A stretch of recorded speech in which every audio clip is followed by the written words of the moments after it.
এটা হচ্ছে রোহিঙ্গা ক্যাম্পের একটি লার্নিং সেন্টার, যেখানে রোহিঙ্গা ছেলেমেয়েরা তাদের দৈনন্দিন লেখাপড়া কার্যক্রম চালিয়ে যাচ্ছে। আমরা একটা ক্লাসের মধ্যে প্রবেশ করে দেখি রোহিঙ্গা ছেলেমেয়েরা কিভাবে লেখাপড়া করে।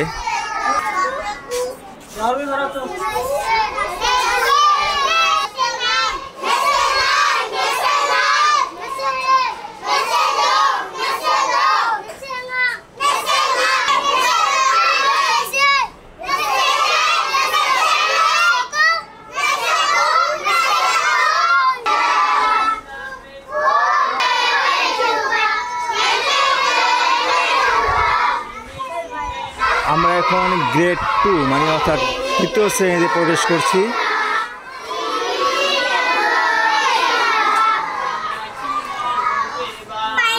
এখানকার সিলেবাস বাংলাদেশ কারিকুলামের সাথে মিল নাই, মায়ানমারের কারিকুলামের সাথে মিল রেখে বিভিন্ন সংস্থা ওদের পাঠ্যপুস্তক তৈরি করে দিয়েছে।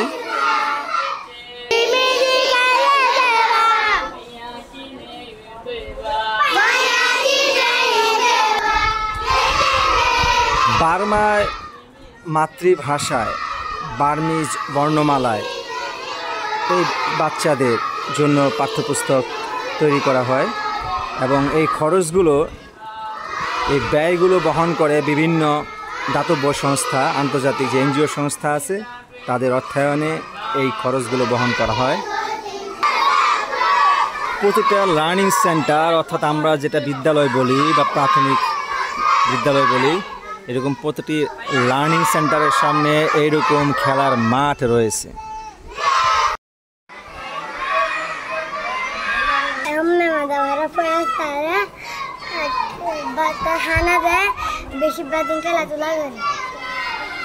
লেখাপড়া করতে কেমন লাগে? ভালো লাগে। আমার নাম ফয়াজুল্লাহ, আই রোহিঙ্গা টিচার। তাই কিছু পয়েন্টের চ্যালেঞ্জেস হতে চাই। আর গেট 3 পর্যন্ত আছে, ইয়ার 12 নেই। গেট 3 পর্যন্ত করি বাদ তারা অন্য স্কুলত দিখলা করে খেলা বলে হইলেই তারা এরা অন্য লেভেল 4 লেভেল 5 ইন্ডিয়া নাই সেটা, তাহলে আর অন্য স্কুলত দিখলাই, অন্য স্কুলত যাই তারা লেভেল 4 নতি লেভেল 5 পর্যন্ত বলে তারা পড়ালেখা করে। আর দ্য বিগেস্ট চ্যালেঞ্জেস হলতে মানে আর তারা যেন ক্লাস 10 শেষ করে তারা একটা সার্টিফিকেট আনো, কিন্তু সামহাও ভ্যালু আছে, কিন্তু সামহাও ভ্যালু নেই, কিন্তু একটা এডুকেশন পাওয়ার জন্য মানে ইম্পর্টেন্ট আছে। আপনারা শুনলেন একজন রোহিঙ্গা শিক্ষকের কথা, যিনি বললেন যে এখানে গ্রেড 3 অর্থাৎ ক্লাস 3 পর্যন্ত রয়েছে। তারপর যারা লেখাপড়া করতে চায় সেই সব শিক্ষার্থীদের অন্য একটি স্কুলে তারা পাঠায়, যেখানে গ্রেড 10 যেটাকে আমরা বলি এসএসসি, তারা সেখানে এসএসসি পর্যন্ত লেখাপড়া করতে পারে, কিন্তু তাদের সার্টিফিকেটের কোনো ভ্যালু নেই।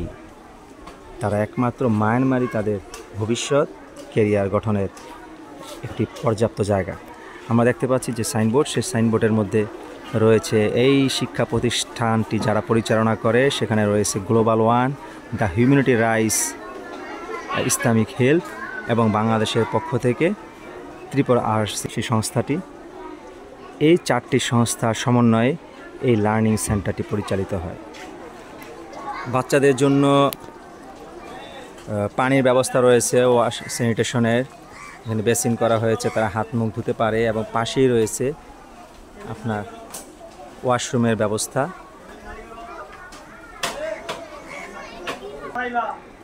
কক্সবাজারের টেকনাফ এলাকায়, উখিয়া টেকনাফ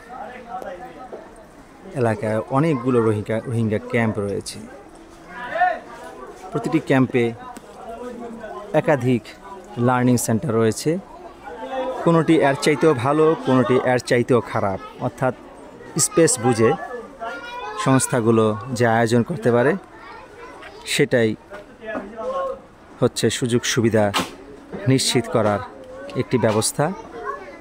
যদি বড় স্পেস পায় তাহলে এরকম ডেকোরেশন করতে পারে, আবার অনেক জায়গায় এর চাইতেও ভালো ডেকোরেশন করা, আবার অনেক জায়গায় খুব কনজারভেটিভ এরিয়া হলে সেখানে একটা রুমের মধ্যেই বাচ্চাদের লেখাপড়া ব্যবস্থা করে।